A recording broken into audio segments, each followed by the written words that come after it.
Kershal, thanks for joining me one more time. I had you on the Friday night podcast, and that was an impromptu thing. I had you scheduled for this chat, and got you on almost a week early with Darshan, and that was a great chat for everybody. Go check that out. Link in the corner. I'll put that up there so you can go watch that 2 hour chat that we had. But there's a lot of things that we didn't touch upon, and you have a lot of information. So just quick summary for people who don't know who you are. You're a podcaster. You're back and forth. You're a Canadian Indian snowbird. This is Yes, explain it. yes, yeah. So call myself an Indo-Canadian podcaster. So I live half of the year in Canada, half of the year in India. Of So course, as soon, the winters in Canada and the yeah, and the summers in India. That's the way to do it, right? yeah. I'm out of here as soon as the snow starts, and Yeah. then I come back in the summer. It's funny. Like I go to this regular cafe, and the first year, the lady who works there, she did not notice it, but the next year she was like, "Where did you go in the winters? Are you one of them?"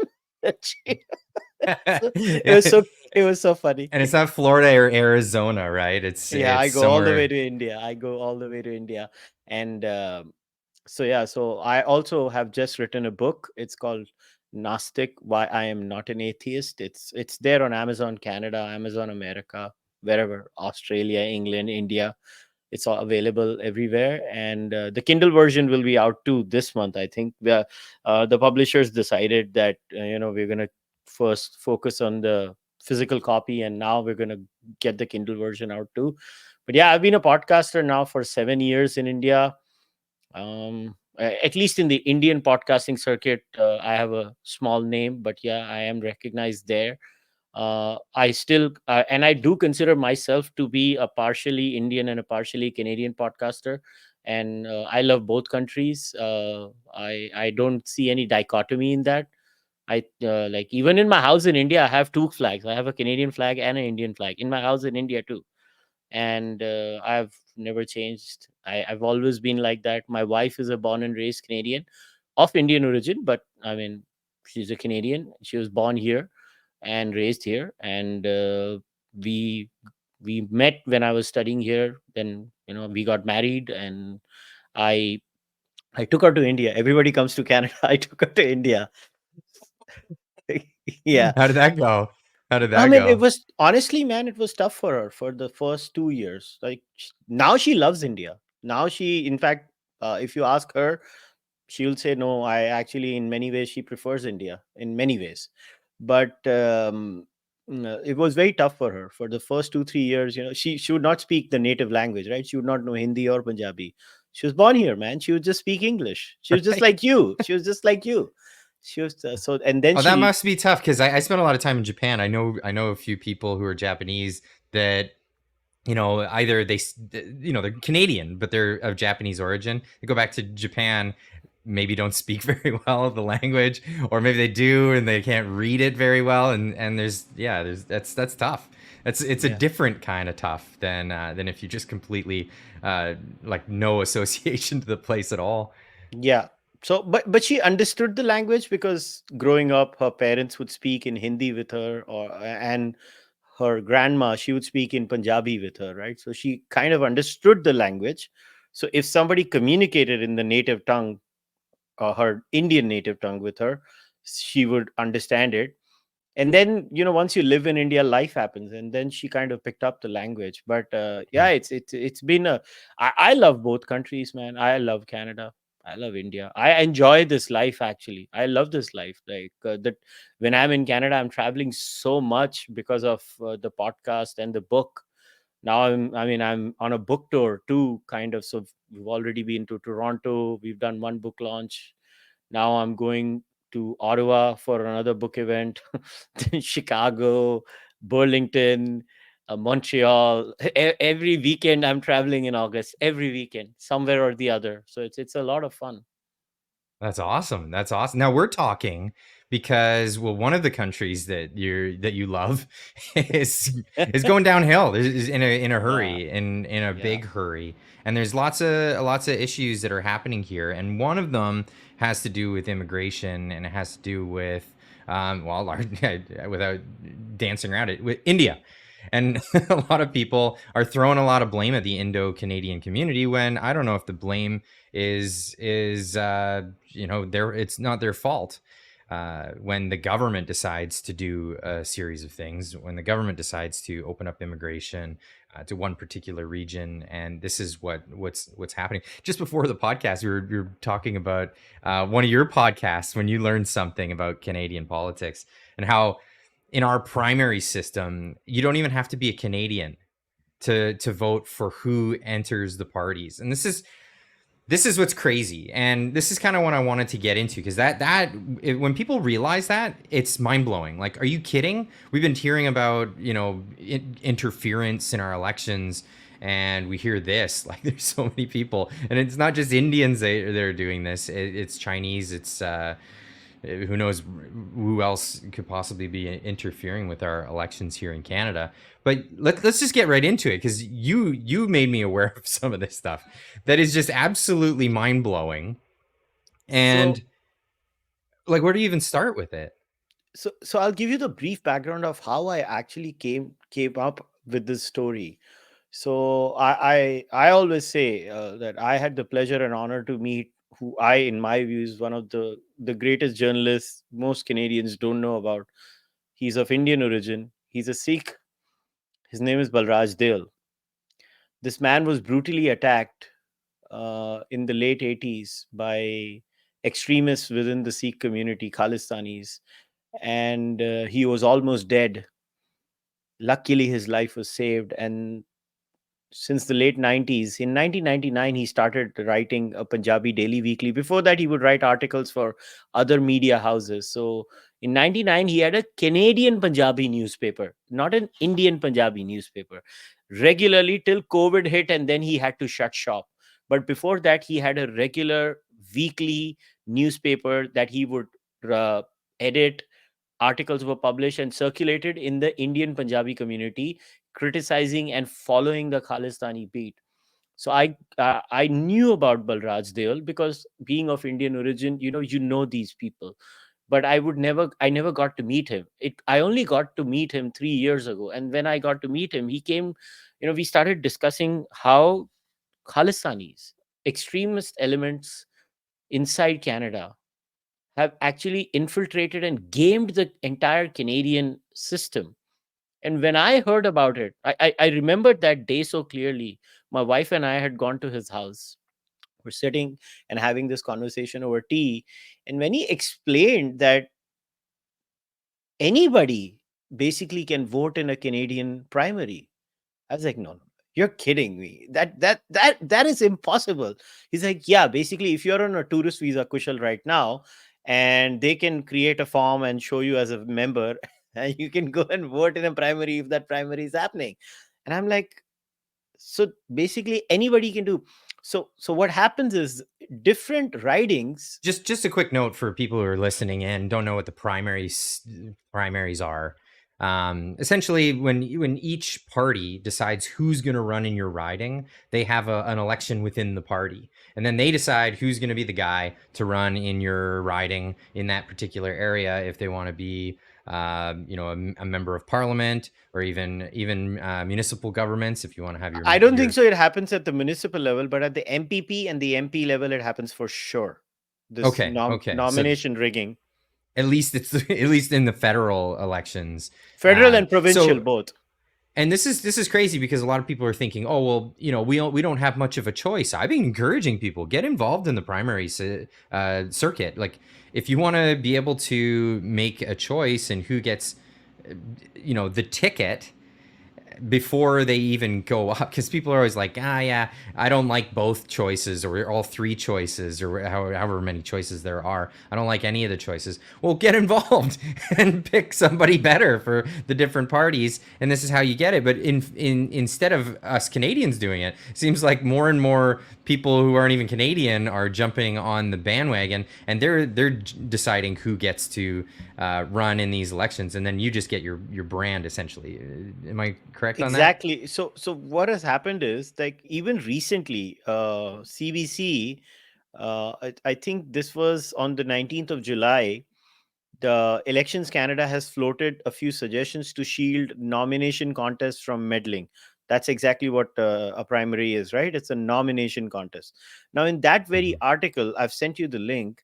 A very important line is written. A key change would require voters in nomination contests to be Canadian citizens, similar to the eligibility requirement for elections. Quote, non citizens may be more vulnerable to intimidation by a foreign state, the guide says.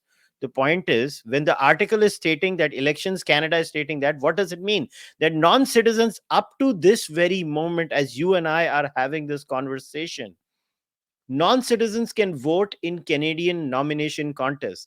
That means, let's say I have a riding where we have a population of, let's say, one ethnic group. Let's hypothetically assume one ethnic group exists in that riding. Now, what I will do is, I know I may not win the final election, right? But if I have to field a candidate, I will make sure that that candidate is going to be of a certain ideology.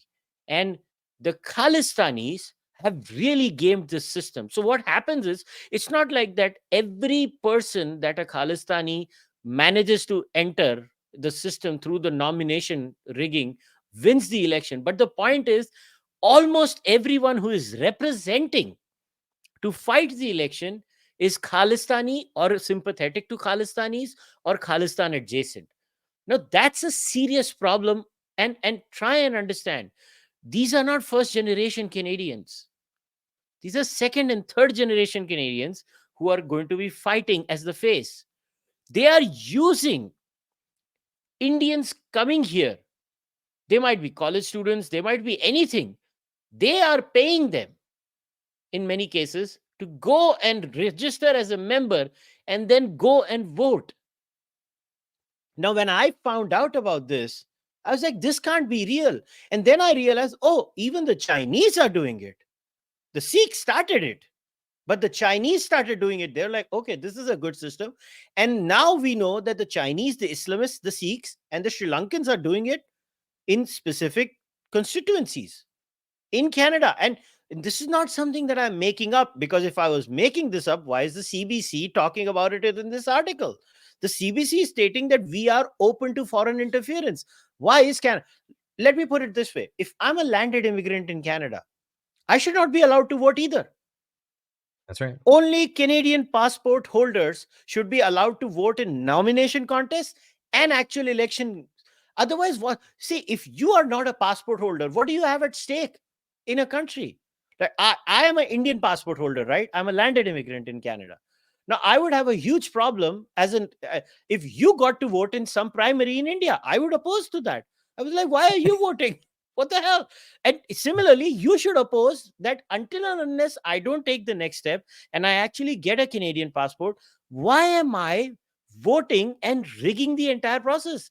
And there are major ethnic groups over here that are doing it. Yes, the Khalistanis found the loophole, but now almost Now everyone everybody's going to use it. Now use it. everyone's going to use And, it. and And Khalistanis have weaponized it the most. so the thing that comes to mind though is like, okay, so you have maybe three choice, liberal, conservative, NDP in your riding, but what if all three are bought out by the group? Literally has You're happened. they've already voted. They've It already has already voted these happened. people in, and then that's the representation. You don't have a choice essentially. You just Listen, picking you want to, blue, red, yeah, or orange flavor. just you want to, you want to see the brazenness of the similarities in how these people tweet out the same things, say the same things, talk about the same things. Now, Patrick Brown and Tim Uppal are not the same people, right? Not the same party either, not the same ideology either. But when they talk about certain issues, they use the same words. How do you think they use the same words? All roads lead to something, right? Well, that's the implication here. Yeah, when people like me, if we say that, if we try to talk about it, the allegation of, oh, Kushal is an Indian nationalist, a Hindu Indian nationalist. I don't even understand what that means anymore. I'm not a nationalist or a patriot. I don't believe in the concept of nationalism and patriotism both. I actually don't. At a personal level, I'm very libertarian in my leanings. I'm extremely libertarian. Now, you know me personally. Now, we've had Yeah. offline discussions about my beliefs. I'm very libertarian. But they, oh, Kushal is pro-Indian. No, I'm pro-Canadian government too. I'm just basically pro the idea of a democracy. And if any group, if this was the Hindu group also rigging it, I would have criticized the Hindus of Canada too. What do I do? They don't do it. They're just too stupid, I feel.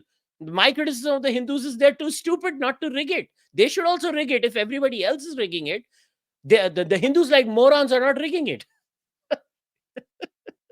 I think everyone's trying their best. They're getting in there, and but that's the problem. It's just become such a corrupt system that the only way to win is through the corruption. Correct? You want to talk about data theft in Canada? Look at this news. 2020 CBC. A Toronto man charged after alleged theft of 407 ETR data. Why? The question you should ask yourself was, why did this man steal the ETR data? You have to ask yourself this question. What does the ETR data have? What does it? I'm not even familiar with this. What is the ETR? That's The police alleges that the man stole information, including the names, addresses, and phone numbers of 60,000 customers of specific geographic reasons. Why do you think they must have done that? Ask yourself this question. Why do you think they did this? I don't know. My first thought is like sending it to scam call centers. Political targeting. This is done for political targeting. So the article states, in the May of 2018, CBC News reported that York's Regional Police's fraud unit was investigating the, quote, internal theft of customer data from 407 ETR, the company that oversees Highway 407. Hours after the company announced the data theft, Simar Sandhu, who was running for the Ontario Progressive Conservative candidate in Brampton East, resigned from the race. What has this got to do with that? Ask yourselves. Sandhu, who is not the man who was charged on Thursday, called the allegation of his involvement in the data breach, quote, totally baseless, and said he would work to clear his name. Listen, it is all too obvious. I am sharing CBC. I'm not even sharing some random right-wing conservative site. It is so brazenly in the open in Canada. And why are brown people aware of this? And the average white Canadian not aware of this? I'm the brown guy. I am the landed immigrant talking about it. I think Canadians, though, there's a certain, naive way of looking at the world, from a Canadian perspective. I mean, Canada has been such a great place for such a long time. And then all of this corruption comes in and people just don't want to believe it. They don't want to believe it. So it's literally the walking around with your fingers in your ears, la, la, la. It's not happening. I don't see it. It's, no. And what's crazy to me actually is in a lot of other corrupt countries in the world, everybody has access to the corruption. At least, you get pulled over for speeding, you throw a 20 out the window and you're on your way. In Canada, you're going away in cuffs if you try that. Yeah. But the people who have access to the corruption are a particular group of individuals, and this is what's so upsetting to a lot of Canadians is to learn about how it is corrupt and how it's been corrupt, and that they're only just learning about it now. That's the horror of it. See, I refuse to believe that Canadian politicians in all the parties did not know about this. Yeah, I just refuse to believe their naivete or naivete, or however you guys want to pronounce it. I just refuse to buy that. I believe they knew that, this is just, these are small fries. We don't care. We just need these 20-25 ridings where these so-called South Asian groups live, and who gives a shit about what they do. And there are two kinds of racisms in Canada, right? I don't mind the right-wing racism. They just say it to my face. They hate me for the color of my skin. I can handle that. The worst kind of racism is the racism that the left practices in Canada. That's the racism of low expectations. Just looking out for you, man. Just Just because we think you're dumb, you can't Yes, take care of yourself. it is so frustrating. They think I'm That's stupid. awful. Was it Thomas Sowell? He calls it the soft bigotry of low expectations. It's the idea that they think other racial groups they can't get a leg up, so they need extra help. They need that extra little bit because if there wasn't these liberal saviors to come their way, those poor brown people wouldn't be able to take care of themselves, right? It's It's awful. it's it's frustrating. Just imagine. Recently, we had the incident of the unfortunate incident of the Sikh gentleman in the poop gate thing. Raj Right. Grewal, right? Raj Grewal had tweeted that this is my gas station. You remember Raj Grewal, the former candidate of the Liberal Party? I don't know how many people know about Raj Grewal. I So don't. he I was, never heard of him until yeah, his tweet went he, famous because he he said it never happened. so as of now, he's been, kind of acquitted of the charges. But National Post, see, some of us news junkies, we always keep an eye on the Khalistanis and what they do. So Raj Grewal, he was in an alleged gambling debt. In one day, he raised more money than any prime minister has ever done in the history of Canada. And this was report. Yes, in one day. Controversial Grewal fundraiser earned over 300,000 MP claims in a new statement. This was reported by Tom Blackwell on February 4th, 2019. Yes, Clyde, this is the same man who was talking about that I own the gas station. Well, I This, mean, he worked really hard for that. Oh wow, really? It's that bad? Is it? this is not even one, I have not used one blog, one Substack.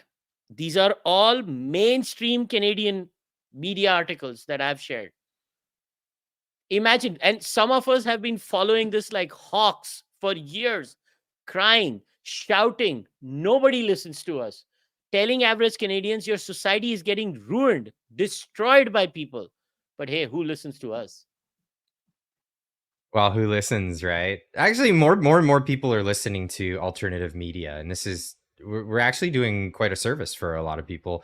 Because I mean, we are just pointing out what mainstream media is talking about, but also talking about what they omit. Because a lot of the lies are lies by omission. They tell you a half a truth. They'll tell you a bit of the truth, and then there's more information out there to be found. And you have to understand, two groups in Canada are the most litigious. One is the Khalistanis, and one are the Islamists. They are I didn't know extremely that. litigious. Oh my God. The stories I have, I know. Which is why Am I I going to be always getting make, a call from my from they a cannot do lawyer? anything. This has been reported in mainstream publications. They cannot accuse us of anything. We are Right. sharing articles. Which is why I always say everything I say is backed up by a mainstream publication article. Which is why I am very, very particular in my research. But the point is that they are so litigious, and their strategy is that they will bankrupt you.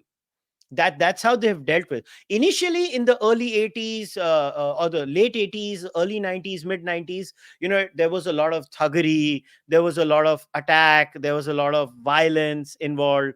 Like I said, most people have forgotten how innocent Canadian journalists were attacked. Like in this case, the Toronto Star talks about how, you know this is 2009, where an editor was brutally beaten at gunpoint. Brutally beaten at gunpoint.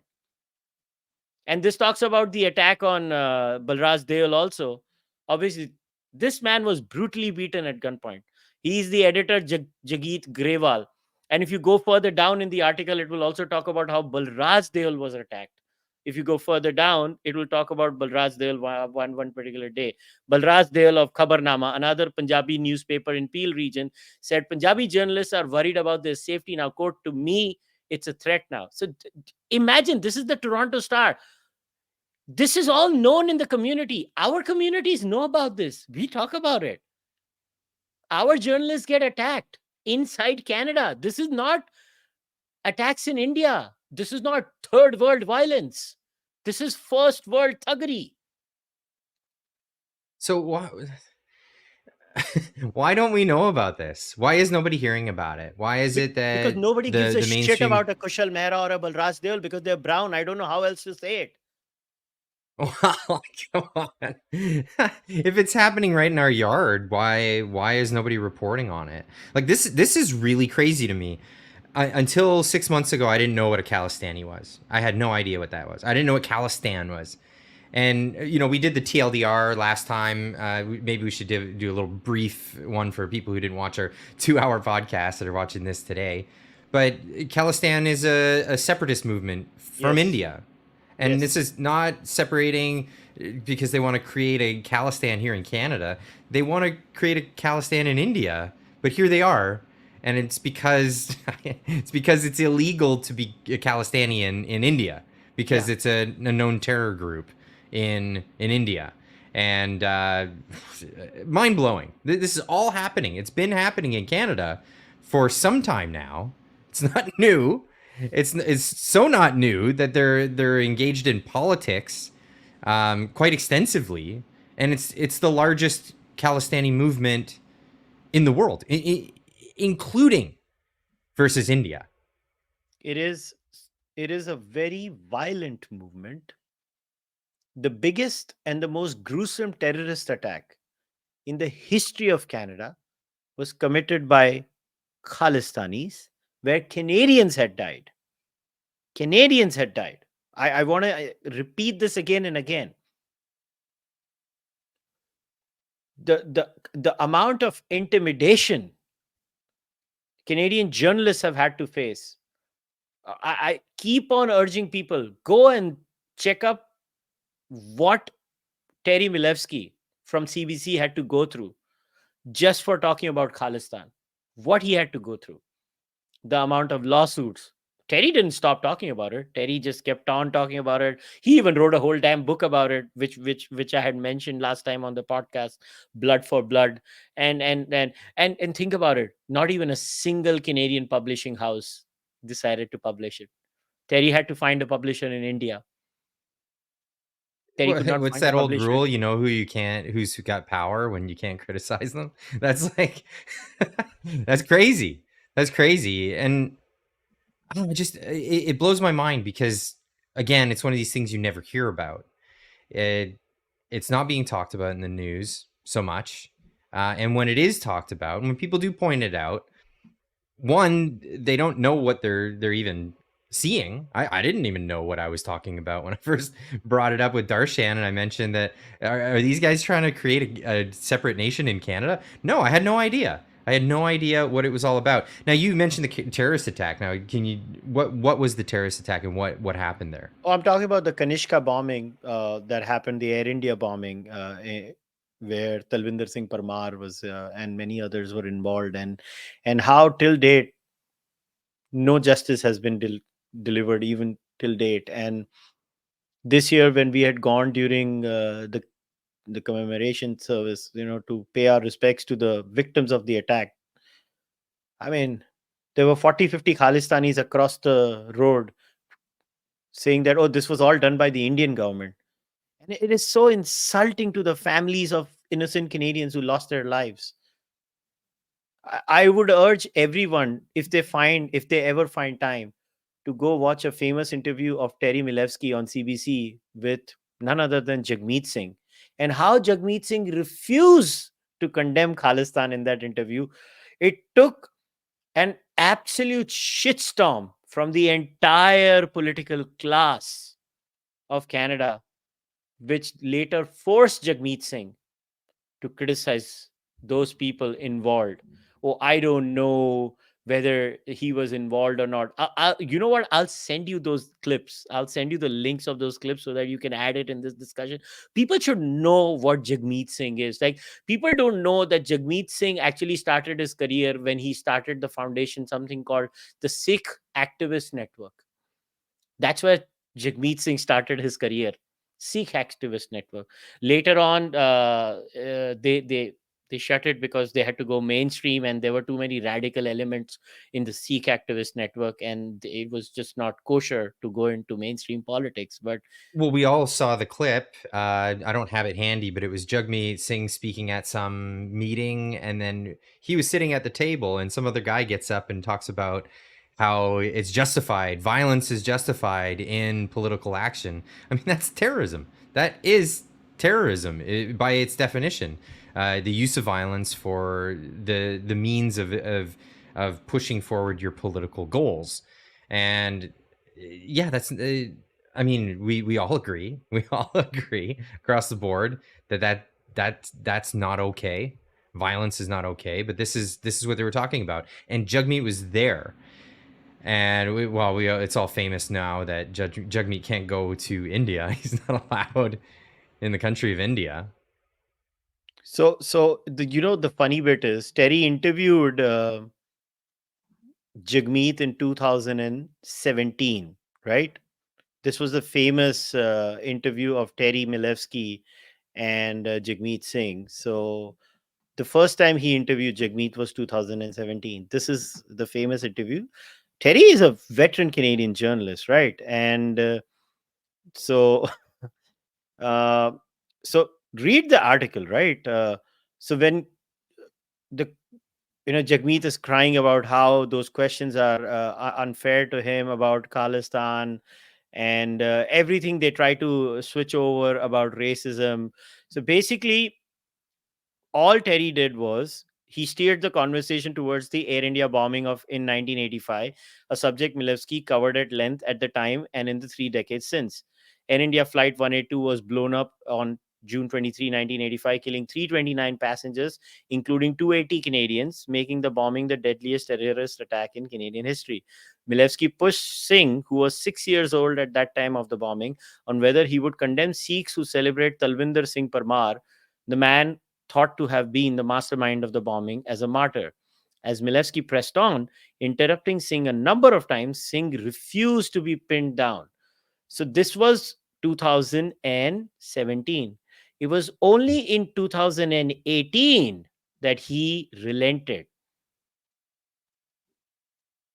That he only relented is because he just could not handle the pressure after a while, and then he had to say, no, I accept the findings of the inquiry identified specifically Talvinder Singh Parmar, and I accept the findings of the investigation of the inquiry. I accept them and I condemn all those responsible, he said in an interview to CBC's David Cochrane.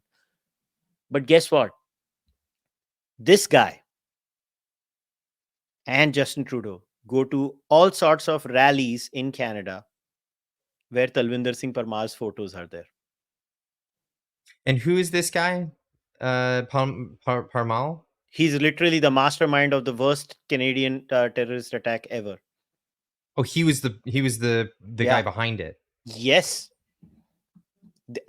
You will Whoa. see, yes, you will see Jagmeet Singh with Talvinder Parmar photos in the background all the time.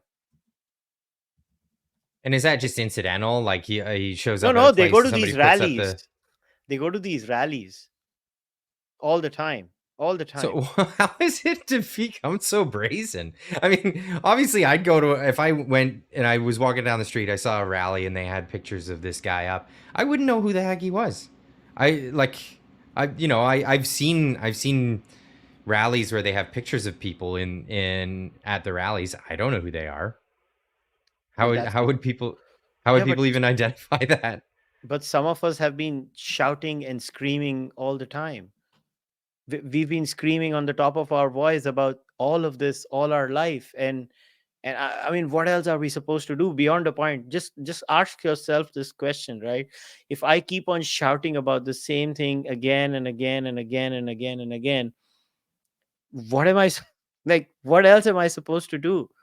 Like, yeah, I don't know if you remember last time when we had our discussion, I had shared those links where who like Hardeep Singh Nijjar has given money to these politicians. the, the, the latest case. So many Khalistanis have given money to That's the Jagmeet guy who Singh. got shot up Yeah, in Surrey, right? The actual open Mod Haliwal has made Facebook comments, I am a Khalistani. Mod Haliwal has given money to Jagmeet Singh. And I've shared all of that as evidence in our last podcast. These are open documents available. But it's because it's just us brown people talking about it all the time. And the only retort you'll hear from the Khalistanis and the sympathizers of Khalistan is, oh, Kushal is an Indian nationalist. How does, like, what does that even mean anymore? Like, I condemn the worst terrorist attack in the history of Canada. That makes me an Indian nationalist now. Caring for Canadian lives makes me an Indian nationalist now. Mm. It's all messed up. So obviously they want to deflect. They want to deflect. They want people to not look at it the way you're looking at it, the way that it is, or the way it's being seen or portrayed. And they want to deflect. And it seems like it's easy to do that because it's this cultural divide, it's this cultural wall. And, here in my town, they have a Sikh day every year in the summertime, but it's a Sikh day. And, Yeah, that's I different. don't, yeah. But I go down to it and I see all these celebrations that are happening. I know nothing of the symbology. Know nothing of any of the stuff. I know they have fantastic food and they're being very generous, and I go down and everybody's being very nice. But how would people identify this stuff? Like, where do you even start from being an outsider? Just your run of the mill. My ancestors are from Scotland or whatever, and I live in Canada. I don't, where do you even start? Listen, you have to start following a few Canadians outside of the I don't know how to say this, the Khalistani circle jerk. Honestly, there are other brown people in Canada too. I don't know how else to say this. Like, I'll share this again with you, so that people understand how narrative building is done. Like, by the way, this guy who's writing this thread on Twitter is everything this guy has written can be verified. Everything is verifiable. Like, I'm not making this stuff up. These are actual, identifiable evidences about how, like, sometimes it gets depressing that it's so brazen in Canada. Everything is so brazen. Like, I'll share all of this again. I want to show you how these people are donating so openly to all of them. There are two threads that I want your audiences to actually access. How narrative building is done by Khalistanis. This is one thread, and now I'll share the other link also with you. And this is the thread on how Canada has become a safe haven for Khalistan to advance their agenda. And just look at who funds whom, and then you'll understand what the hell is going on. Like, Mod Haliwal, right? Mod Haliwal has given money to Jagmeet Singh openly. And I have shared a screenshot from 16th September 2020 in that thread. Not me, the gentleman who has written this thread, where Mod Haliwal says, "I am a Khalistani." Like, these are open things, man. What more can we do? The information is out there in the open. You actually have a separatist movement. This is not the Quebec separatist movement. Like, Canada is the safe haven of all sorts of bullshit. The murderer of the Bangladeshi prime minister lives openly in Canada. Everybody knows that. Recently, we had a ISIS guy who was nabbed. Why was he given Canadian citizenship? I'm sure you must have heard the news of the ISIS guy who was nabbed recently. Um, I know that there was a bunch of people that were nabbed recently. Which in particular guy?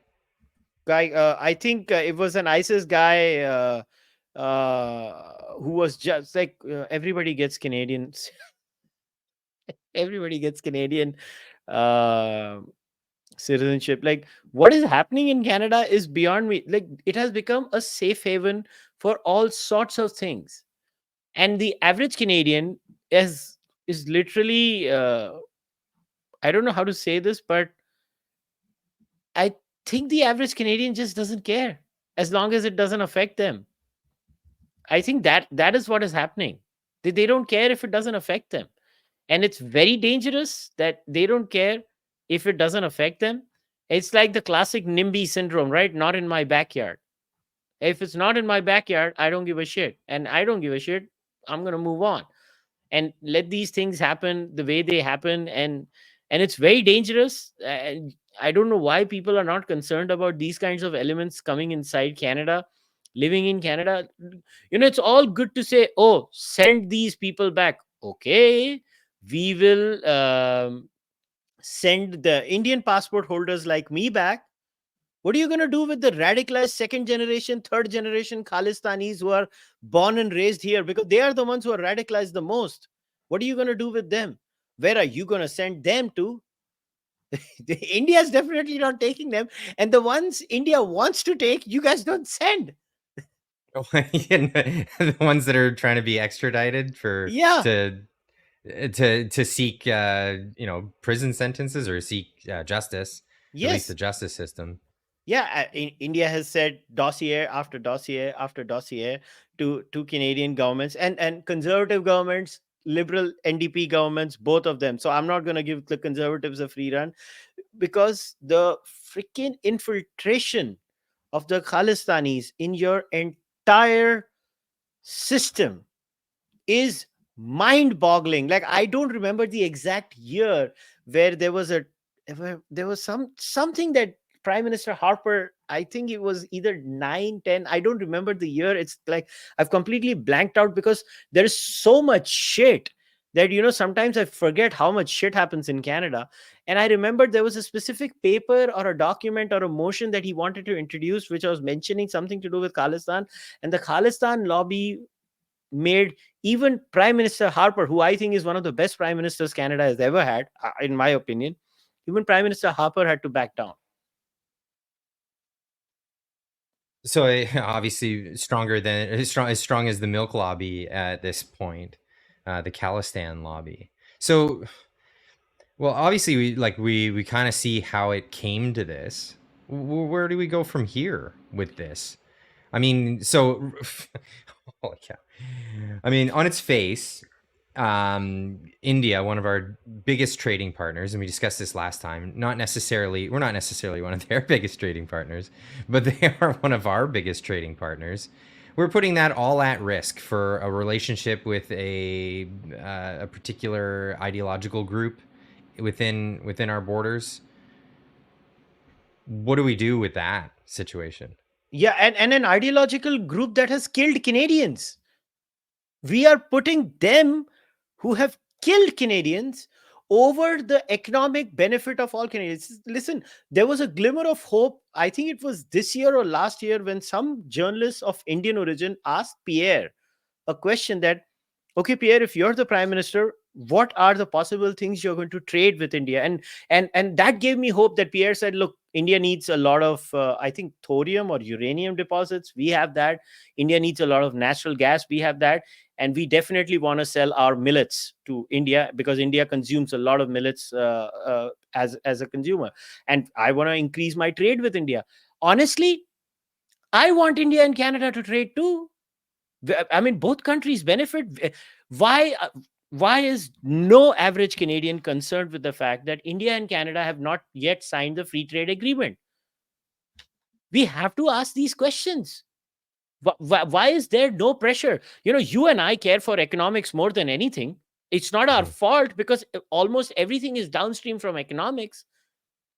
Why is there no pressure from the average Canadian on their governments, their members of parliament, that go and tell the Prime Minister of Canada, irrespective of the political party they belong to, that why are you not signing the free trade agreement with India? Like, the Indians would happily sign it, but the Indians will say, deal with the Khalistan issue. And there you go. All roads end at Khalistan. The only road forward for this is when there is enough frustration from mainstream Canada, the average Canadian, that says enough is enough. Yes, you want to talk about Khalistan, it's part of your free speech. You want to burn the Indian flag, part of your free speech. But Clyde, they have processions where they reenact the murder of a former Indian prime minister Indira Gandhi, and there are two people shooting at her. Listen, is this how we're going to sign free trade agreements with India? By You'll have to reenact. explain that to me. I don't know what So they the will have a story is behind that. effigy of a former India Prime Minister Indira Gandhi. Listen, I'm not supporting what Indira Gandhi did. I'm a biggest critic of Indira Gandhi, but you cannot have, reenactments of murders on Canadian streets as and then expect nations to bargain trade agreements with Right. you. So what's the story? She was killed by a group But Khalistanis, from. her own security guards, two Sikh bodyguards of hers, had killed her, and she did a lot of bad things. One of the books that I recommended was by Sandhu or Sidhu, explains how the whole Khalistan movement started in India, how actually Indira Gandhi is responsible for it, what happened after that, what happened in Punjab after that, how many innocent Sikhs and Hindus passed away and were butchered after that, and all of that is understandable. But none of that excuses what happens in Canada. None of that excuses what happens in Canada. Listen, I had family members kidnapped and shot at too in Punjab. It's not like I don't have people who I've lost in my family.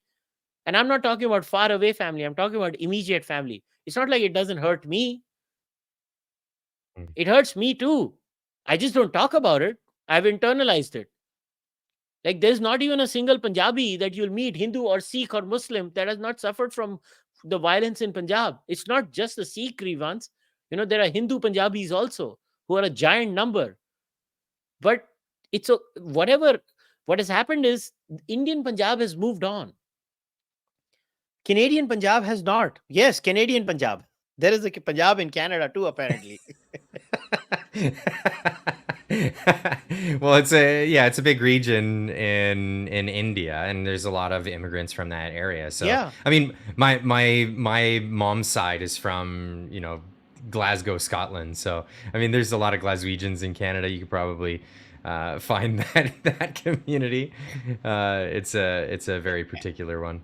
I think the only road forward is, listen, I don't want the speech of Khalistanis to be muzzled. I think they should have every right to talk about a Khalistan, dream about a Khalistan, burn the Indian flag, stomp on photos of prime ministers of India, including the current prime minister. What they do not have the right to is intimidate journalists, threaten them with physical violence, threaten India with violence. There is a man who holds an American passport and an Indian passport, not an Indian, sorry, Canadian passport. His name is Gurpatwant Singh Pannu, and he openly issues threats to Canadian Hindus. He recently issued a threat to a Canadian Hindu member of Parliament, Chandra Arya. I'm not even making this up. Like, I am not making this up. Chandra Arya was recently threatened by a Canadian and an American, and through Chandra Arya, basically he threatened every single Canadian Hindu. And like, what is the average Canadian political person trying to say? I mean, Chandra Arya even tweeted about it. He made an actual video, by the way. This guy, he made an actual video. You can play it, and people can listen to the threat there. And this is from a Canadian member of Parliament. He's an active member of Parliament right now. So all Chandraji did was he condemned the vandalism of a Hindu temple, one of the biggest Hindu temples in Canada. And the result of that was this video that is there in this tweet where he's threatening Chandra Arya and Hindus of Canada. This man, he's a Canadian and an American. He's a dual passport holder.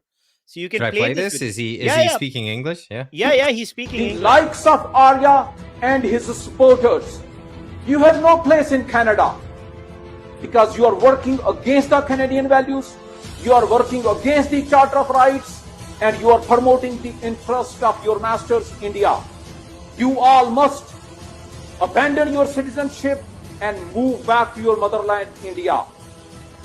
While you and your supporters, Chandra Arya, are promoting violence against pro-Khalistan Sikhs, we the Khalistan Sikhs, we the pro-Khalistan Sikhs, we have proved over decades that we are loyal to Canada, We are loyal to Canadian values. On 28th July, in Calgary, the Khalistan referendum voting is dedicated to all the Shaheeds of Canada who went back to fight Indian forces in Punjab following Canadian values of fighting injustice and attained martyrdom.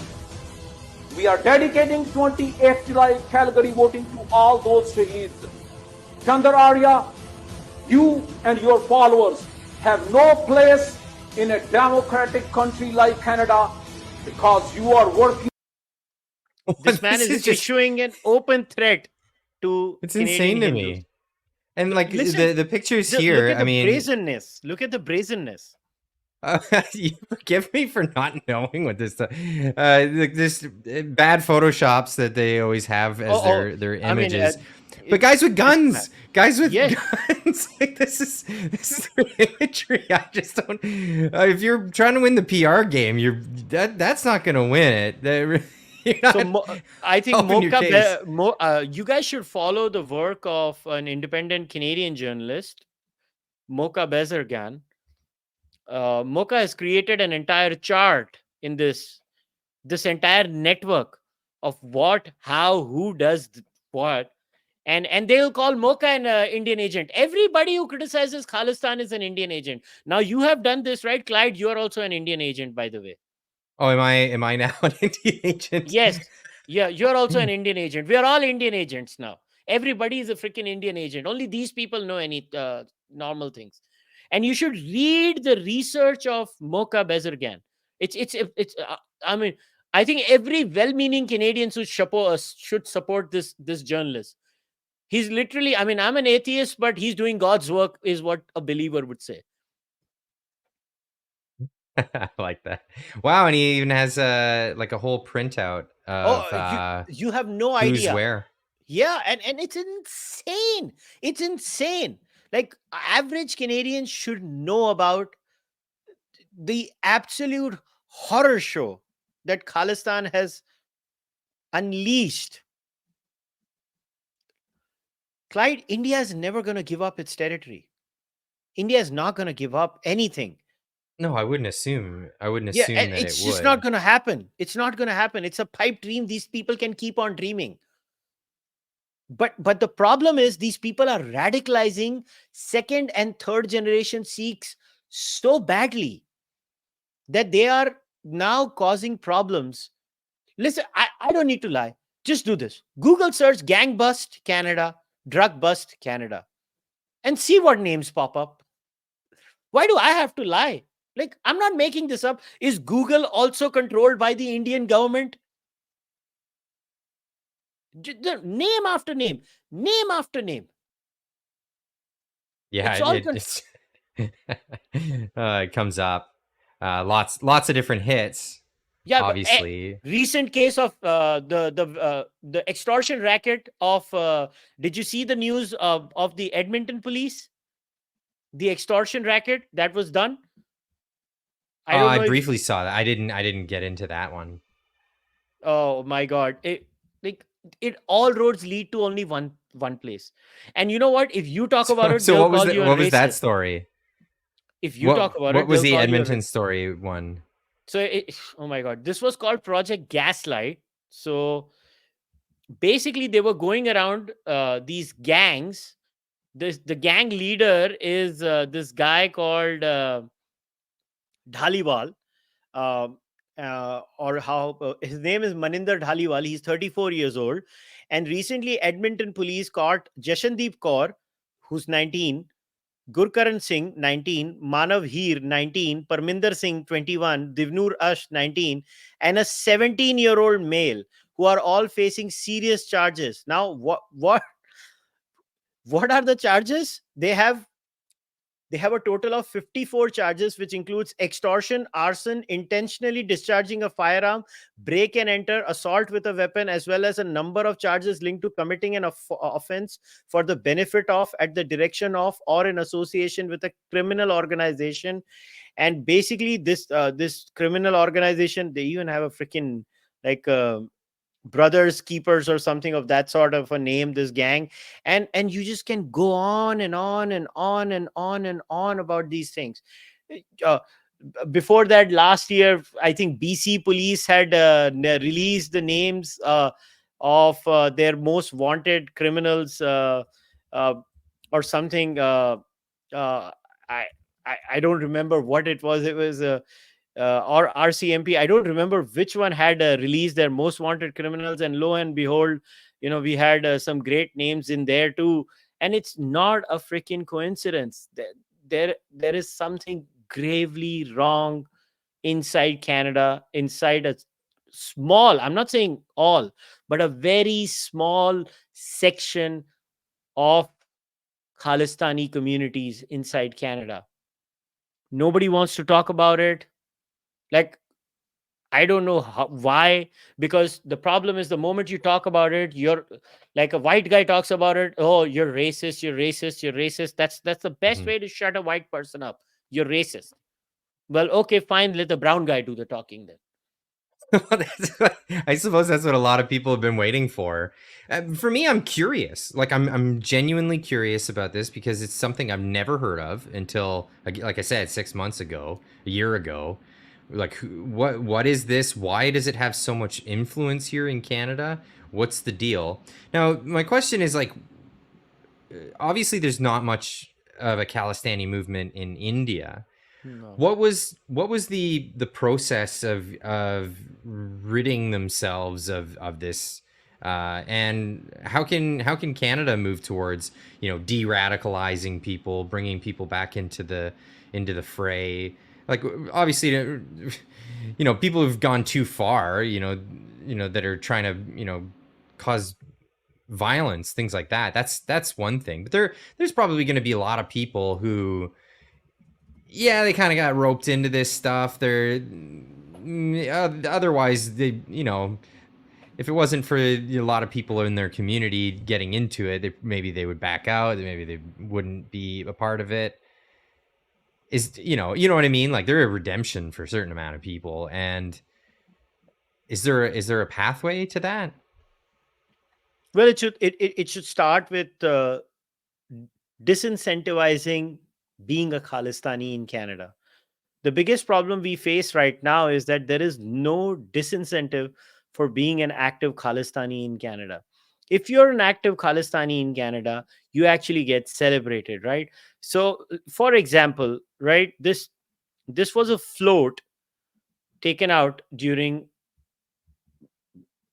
one of these Khalistani rallies in Brampton.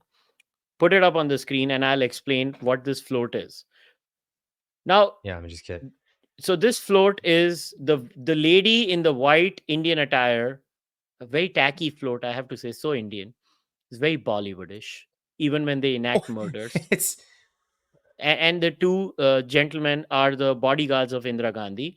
Listen, should a float like this be carried out in an open march in Brampton, enacting the murder of a foreign prime minister who's an it's an ally? assassination. It's an Yeah. assassination. See, this and kids are there in these rallies. Small children are there in these rallies when they're walking. How do you de-radicalize a community that is being raised on this? How do you de-radicalize a community? Oh, and you know what happens is when you do this, oh, Canadian ministers will do, oh, we condemn violence. We condemn violence. Listen, you are the ones who incentivize this. They keep on incentivizing this. And it's not affecting a single Indian. Beyond a point, push comes to shove, I can assure you, Clyde, India crushed this in the 90s. India will crush it again. India is very hawkish on national security. Our neighbors are Pakistan. We're always hawkish. I don't know how else to say this. India is in a tough neighborhood. So India's mindset to national security issue is very much like Israel. We're in a tough neighborhood. We don't play footsie with anyone. So beyond a point, we're gonna crush things in our way. Wrong or right is a separate debate. There are Well, human rights violations, there are excesses by different governments in the history of India. But the point is, I am not the Indian government. I'm telling you what India will do. What will Canada do when a young 6-year-old child from the Sikh community is getting this kind of a visual when this is going through Brampton, Surrey, British Columbia, and multiple spots where the Sikh community lives, how radicalized that young child is becoming is my worry. And not even a single Canadian politician takes it seriously. Nobody worth their weight in salt is taking this seriously. The de-radicalization has to start. The first step has to be stop incentivizing anything to do with Khalistan. 2, if you are taking an oath as a Canadian member of parliament or a Canadian member of the provincial assembly or as a municipal councillor, you should denounce Khalistan and all kinds of separatist ideologies before you enter the parliament. You cannot say, I'm sympathetic to Khalistan. Jagmeet Singh says he is. And many Sikh representatives say they are. You cannot incentivize that. In fact, you should force each and every one of them to condemn it. You should condemn all kinds of excesses. And if you cannot do that, and if you give it the garb of a freedom struggle, what freedom struggle? Innocent Canadians died. 280 Canadians died in the Air India bombing. That's a freedom struggle? Is that what your idea of a freedom struggle is? And this level, forget the first generation Indians. The first generation Sikhs in India are very much mainstream Indians. They have gotten over what happened in Punjab in the 80s and the 90s. The radicalism is in the second generation, third generation Canadian Sikhs. And people like me keep talking about it, keep reminding average Canadians that please do not let this problem fester. Otherwise, you will see these random incidents of drug busts and all the names end up being of one caste group. Not even religious group, one caste group. Jats. They're all Jats. And the level of violence is unbelievable. I showed you the statistics. Remember about Canadian crime. Sikhs are less than Hindus in Canada. Why are Hindus at 0.3% and Sikhs at 0.8% then? And if I remove the Jat Sikhs in that, and or not even the Jats, if I take a poll of Sikhs based on Khalistanis and non-Khalistanis, their violence will be similar to Hindus. 0.3. Right. Khalistanis, the violence will go sky high. It will not be 0.8. It will be like 2%, 3%. It's a serious problem. The moment they identify as a Khalistani, their propensity to do violent crimes is increasing in Canada. Why are average Canadians not? Obviously, not every Khalistani is violent. Obviously. Most of them just don't even know. They just say, okay, it's cool. I'm Khalistani. And it bugs someone in India, and I'm trained since childhood to hate India. That's all it is. Most of them, in fact, I feel they are victims. Most Khalistanis are victims. But this is what is happening in this country. Nobody seems to care about it. Apparently, they think the Canadian political class thinks, who cares? They're just what? They're what? 700,000, 800,000 Sikhs in Canada. That's it. Who gives a shit? More than that, and growing now. I mean, with look at Nova Scotia or PEI. You look at what's happening with all these students that are protesting to stay. I don't know if you've seen that. 800,000 Sikhs in Canada as of now, as per the latest number. Okay. That's it. That's it. That's it. So that's why your politicians don't care, man. They're not even 2%. They're barely 2% of Canada. That's why our politicians don't care about it. Wait till this becomes a problem, and then it'll be irreparable. I'll give you an analogy and a parallel. What the British politicians did with the Pakistani Mirpuri community in the United Kingdom. I'm not talking Muslims. Notice what I'm saying. I'm giving you a very specific group from Pakistan, and not all Pakistanis, only Mirpuris. No idea who that group is. That's the beauty. Only brown people know about brown people issues. and what's happening with the Mirpuris in the United Kingdom? You know, all the grooming gangs and the violence in UK that you hear about, they all stem from the Mirpuris. Overwhelming number of them. Not all Pakistanis. Most Pakistanis are also decent in UK. The ones who are violent are Mirpuris. And a, a, a parallel of that is happening in Canada within a tiny section of the Jat Khalistani community. Not the Sikh community. Sikhs are as non-violent as it gets. Honest Canadians, wonderful Canadians, have given a lot of contribution to Canada. Honest taxpayers, hardworking community, very good people. But inside the Khalistani movement, the Jat Khalistanis, they are going to the same pattern that the Mirpuris were in the United Kingdom. And it's scary. And if people are not scared now, I don't know when they'll get scared. Because I hope they don't realize this 15, 20 years down the line, because then it will be too late. Well, let's hope we can get somewhere. And this is how we get somewhere. We talk about it and we raise these issues so more people know about it. Because again, like I said, I didn't know about this a minute ago. And I'm sure a lot of the audience is in the same exact position and wondering what to do about it. Wondering, well, because of course people start feeling nervous too around, ethnic celebrations on the street. Of course, I'd encourage people to go and chat with your neighbors that are of different origins. And if there's a celebration, go hang out with them. Go ask them about their culture. Go ask them about things like that. I grew up in Windsor, Ontario. It was very much a town for that. When I was growing up, they used to do the Carousel of Nations, and every community center would have people, during that carousel.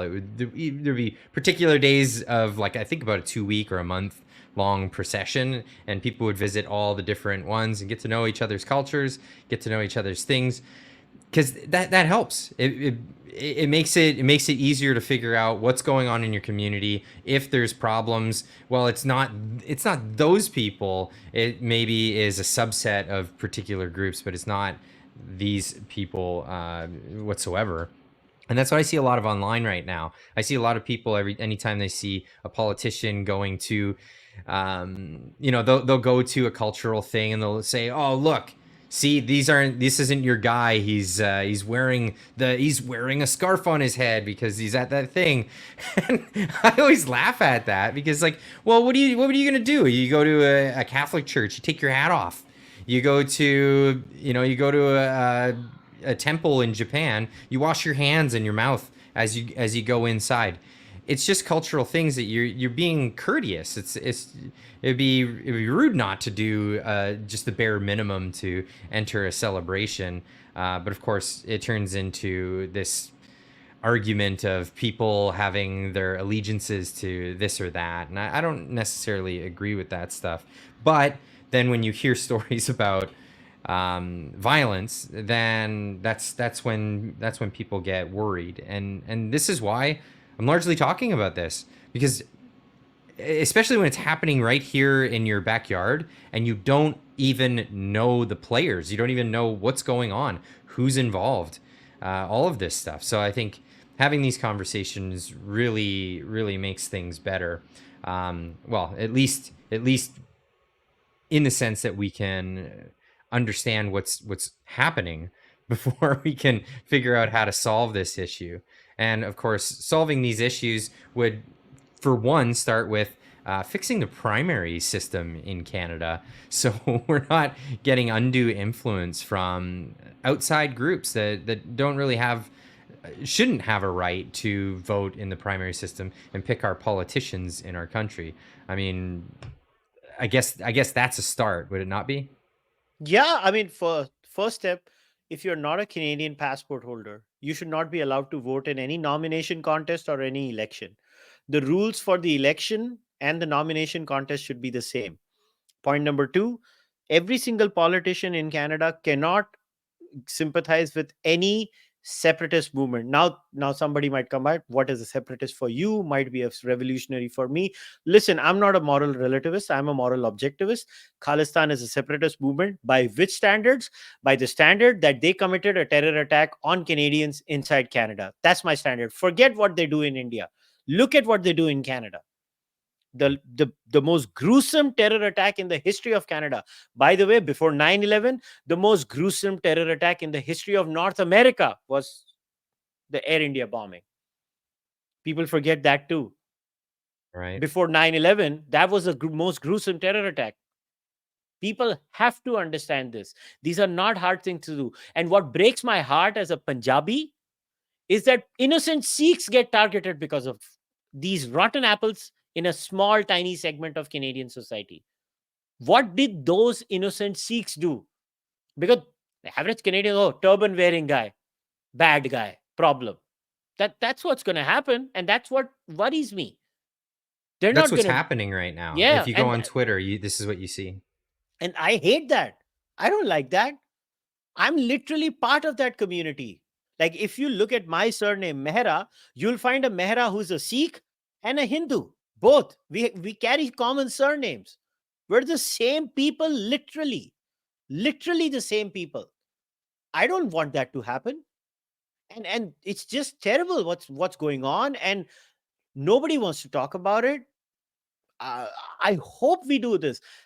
And it all starts from the rigging of the Canadian primary, which is why I wanted to discuss this with you, because once you understand where the malaise and the rot is, because listen, politicians and policymakers have disproportionate influence over our lives, right?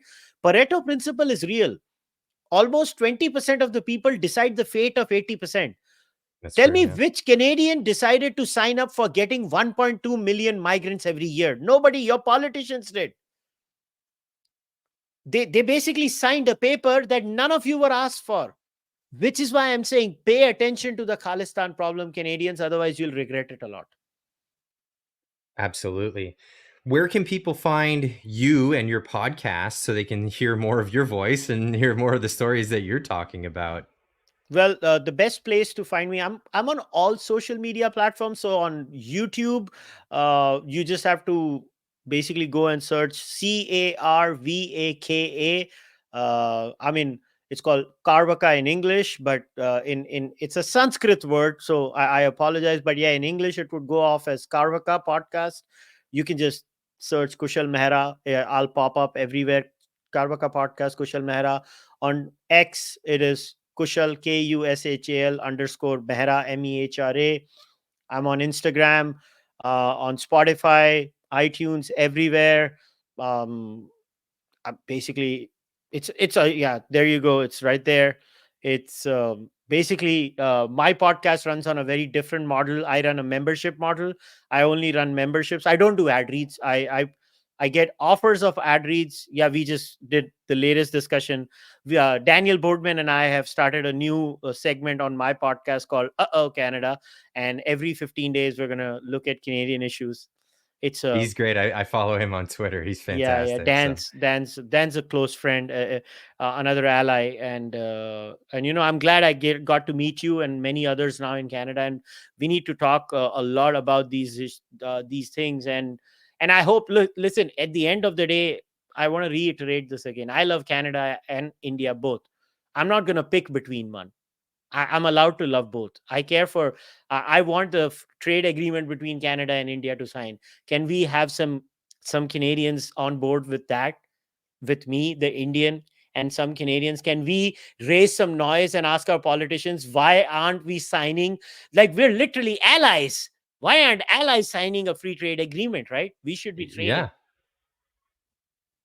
Absolutely, we should be trading, and we should have more entrepreneurs in Canada being able to start businesses to feed this trade. This is what I advocate for all the time.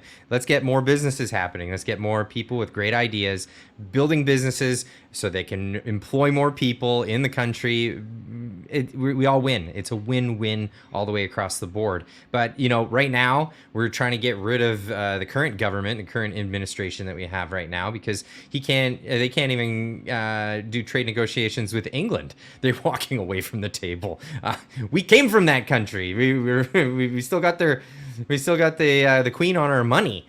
But yeah, we still can't make a trade agreement with them. So, and that incidentally is all about their ideological view of the environment and all of that stuff. So hopefully we can fix that while we're working on our situation with India and the Indians within Canada.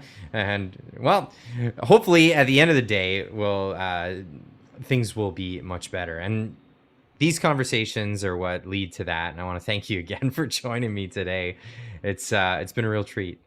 Thanks for having me over, man. And I hope we continue this endeavor. I'll call you over on my podcast too, and let the good folks in India know about you too. And hopefully, both India and Canada can be better off.